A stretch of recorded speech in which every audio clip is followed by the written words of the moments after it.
Please stand for the Pledge of Allegiance. I pledge allegiance to the flag of the United States of America and to the republic for which it stands, one nation, under God, indivisible, with liberty and justice for all. You may now be seated.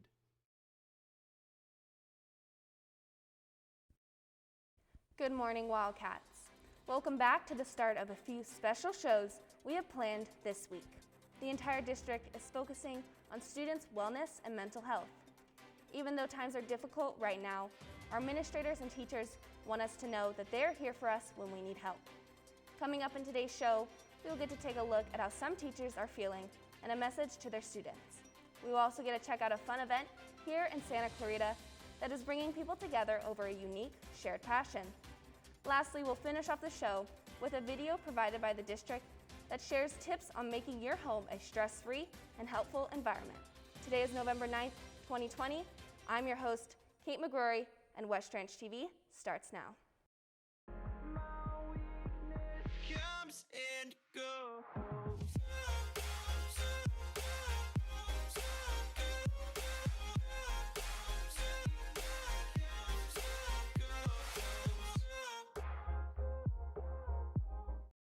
Welcome back.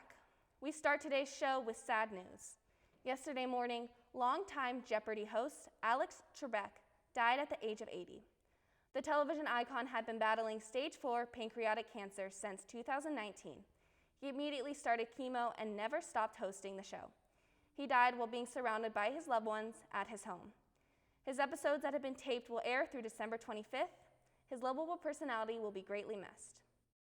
Over this past weekend, Democratic nominee Joe Biden was declared the 46th President of the United States. President-elect Biden gave a speech promising unity and restoration. His presidency would mean the first biracial female vice president to be elected into office. The University of Alabama will be offering a virtual visit to West Ranch students on November 10th at 2 p.m. If you are interested in this university, make sure to check the bulletin for more information on the visit.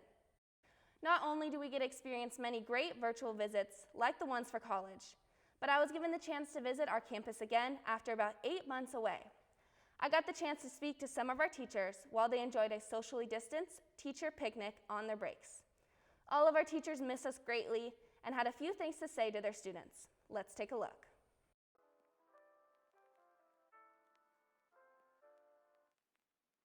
Once I get to see students again, first of all, I want to be able to give them a high five, take off my mask and give them a big smile and welcome them back to school. Well, first of all, I want to give them hugs, once we can.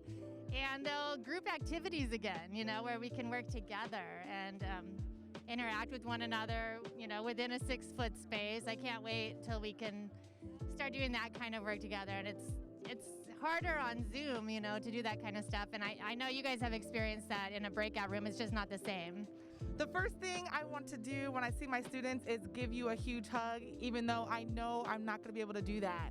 I'm going to give you a socially distanced hug as soon as you get back to campus. Well, I'm really excited to see how tall everybody is. I have no sense of understanding of if they're tall or they're medium. I have no idea. So I'll be excited to measure their height mentally. And just give everybody a big mental hug also, because I just miss seeing humans in person. I think the first thing is obviously to greet them, and I would love to do some high fives, fist bumps, and say hello. I'm not sure we can do all those things, but it's just honestly, without the students here, it's such a lonely place. It's, as I walk out, I'm here every day, and it's just not the same, not seeing the students, not seeing you guys, not being a part of all the things that make high school experience fun. The rallies, the concerts, the games, all those other things that happen with school are the things I think that make it an experience and a memorable experience for you guys. It does the same for me, and I know the rest of the staff.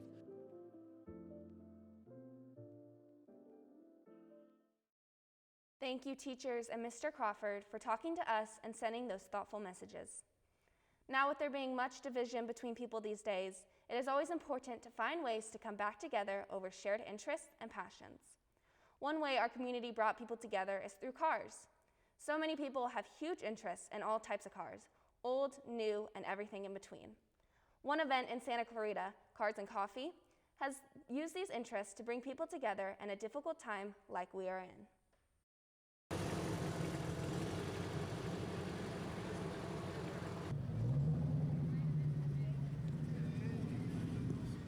Hey cats, it's Siddharth here. I'm at Cars and Coffee, a local event held every Saturday morning here where people showcase their cars, old and new.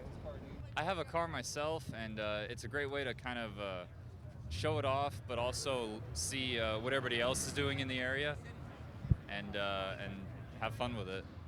Cars and Coffee is held every Saturday at 7 to 8 a.m. in the parking lot on the corner of Valencia and Bouquet, and shows off a variety of cars from off-roaders to high-end exotics. So I got the car I got the Nova about a year ago, and I've been going to almost pretty much every weekend since. Cars and Coffee is a great way for the community to get together, despite their differences, through the love of cars. From West Range TV, this has been Siddharth Sudin reporting.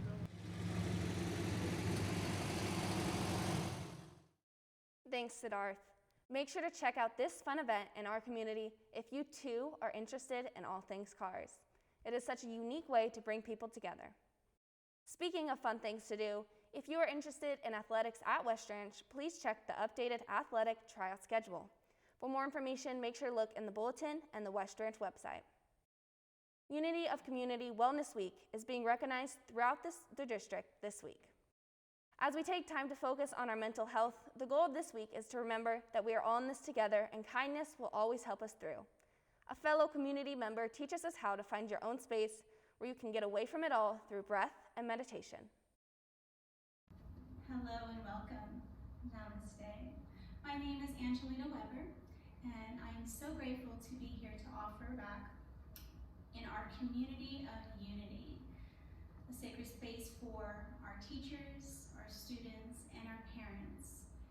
And I'm so grateful that we can have this and offer this back in a video form that you can utilize at any time that you wish. Today I want to talk about how we can create a space, a sacred space for ourselves as we're moving through COVID. So right now, your space might be utilized with more people in your home than usual, or people working from home as opposed to leaving the house and giving you some quietness. So as we begin any practice, go ahead and find a nice quiet place. It could be on your bed, it could be on the floor. You don't have to be cross-legged. You can have your feet on the floor if you like. Just get comfortable. And when you're ready, soften the eyes. Maybe close them completely or a nice soft gaze. And just witness the breath as it comes into the body and as it releases. Nice and easy, no have-tos here. Allowing the inhale to fill in, maybe to the count of 4, if that feels good. And when you're ready, releasing the breath. Let's do that one more time. Inhale, fill in. 1, 2, 3, 4. Pause. And exhale, release your breath. Always finding a place of grounding and centering when we come to any of our practices. Even when we're having dialogue, it's always nice to have ease in the body, ease in your mind, ease in your hearts. All right, so sacred space, what does that mean? What is that? It's whatever you need it to mean. A place for you to write, a place for you to journal, a place for you to read, think, do, not do. If you're a dancer, a place for you to dance, if that's where you want to. Could be outside, could be in your bedroom, could be on the front patio. If you have a driveway, maybe if that's where you want to be.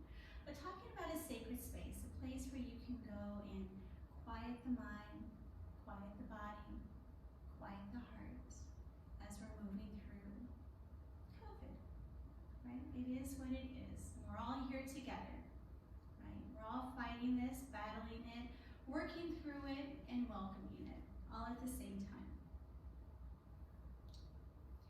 So the example of my sacred space has been altered. So again, yes, I have a child who has moved back home, is taking the yoga room as a bedroom right now.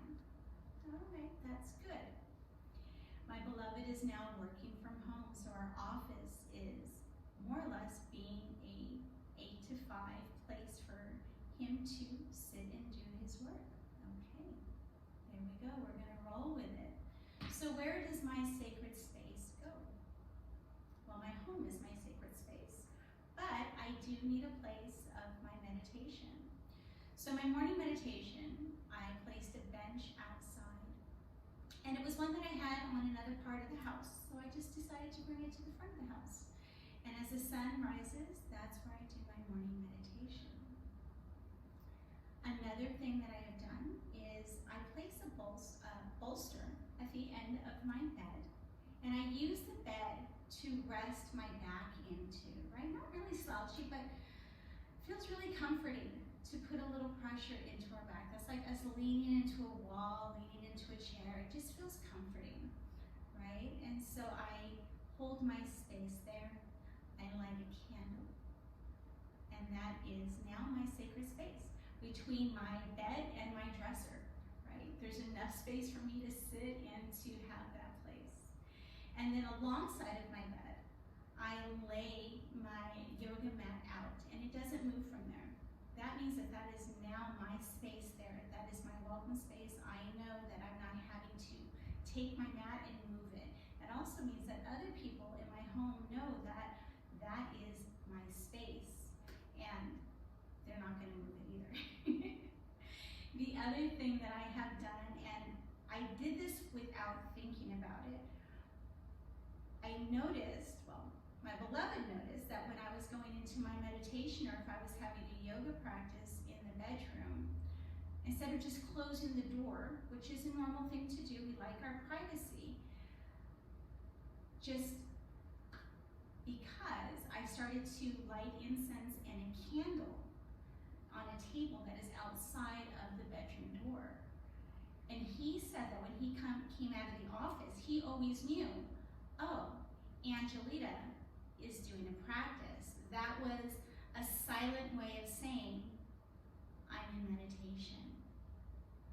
And it was him honoring what I was doing because I was honoring what I was doing. So we can't ask of others what we can't do, right? We have to say, this is what I need right now. So lighting a candle is a perfect way of letting others know what you're doing, but you gotta let them know what you're doing. You can't just do it and expect them to understand it. But it is a nice, simple gesture of, I am now in my meditation. I am now in my practice, or I am now in a quiet place. I'm reading, I'm journaling.